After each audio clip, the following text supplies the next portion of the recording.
تاریخ میں آتا ہے کہ سلطان غیاث الدین اپنے وزراء کے ساتھ شکار کی مہم پر تھا۔ اس نے ایک نشانہ باندھا، لیکن شکار سے نشانہ خطا ہوا اور سامنے ایک لکڑہارا نوجوان جو لکڑیاں کاٹ رہا تھا، تیر اسے جا لگا۔ سلطان غیاث الدین اس کے قریب پہنچا تو آخری سانسیں لے رہا تھا اور ساتھ ہی اس نے دم توڑ دیا۔ جب سلطان غیاث الدین نے پتہ کروایا تو وہ قریب ہی ایک بیوہ بڑھیا رہتی تھی جس کا اکلوتا سہارا تھا۔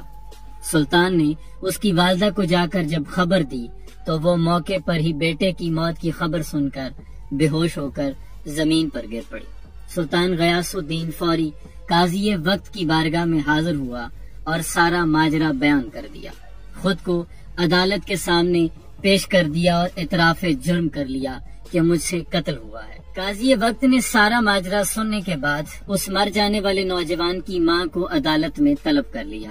جب ماں عدالت میں آئی تو قاضی نے کہا کہ چونکہ سلطان نے اعتراف جرم کر لیا ہے، اب فیصلہ آپ کے ہاتھ میں ہے۔ میں آپ کو اختیار دیتا ہوں، آپ جو سزا سنائیں گی سلطان کے لیے وہی سزا ہوگی۔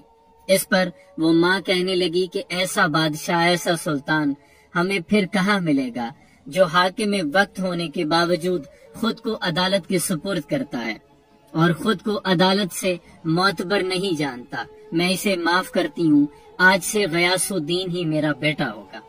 قاضی نے بڑھیا کا فیصلہ سننے کے بعد رخ سلطان غیاث الدین کی جانب موڑا اور سرد لہجے میں کہا کہ سلطان، اگر آج آپ نے ذرا سا بھی اپنے سلطان ہونے کا غرور دکھایا ہوتا تو واللہ میں اپنا فیصلہ اس عورت کے سپرد نہ کرتا، آپ کے لیے سخت سزا کا اہتمام میں خود کرتا۔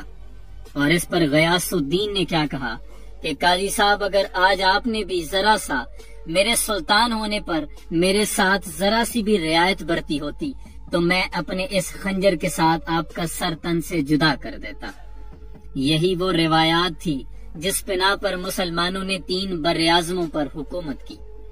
یہ ہوا کرتا تھا عدل کا معیار، یہ ہوا کرتے تھے مسلمانوں کے سلاطین۔ اقبال لکھتے ہیں کہ خود ہی اپنے اسلاف سے ہم نے جو میراث پائی تھی، ثریا سے زمین پہ آسمان نے ہم کو دے مارا، اور کتابیں اپنے آبا کی وہ علم کے موتی، جو دیکھوں ان کو یورپ میں تو دل ہوتا ہے سی پارا، اور اگر چاہوں تو نقشہ الفاظ میں کھینچ کے رکھ دوں، مگر تیرے تخیل سے فزوں تر ہے وہ نظارہ۔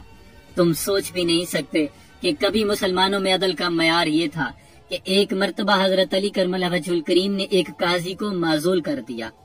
وہ معزول شدہ قاضی ہاتھ باندھے حضرت علی کی بارگاہ میں عرض کرتا ہے کہ مولا میرا گناہ کیا ہے؟ تو اس پر حضرت علی نے کیا فرمایا؟ فرمایا، میں نے سنا ہے کہ تمہاری عدالت میں تمہاری آواز سائل کی آواز سے زیادہ بلند ہو جاتی ہے۔ یہ بھی گوارا نہیں تھا، یہ تھا مسلمانوں کا معیار۔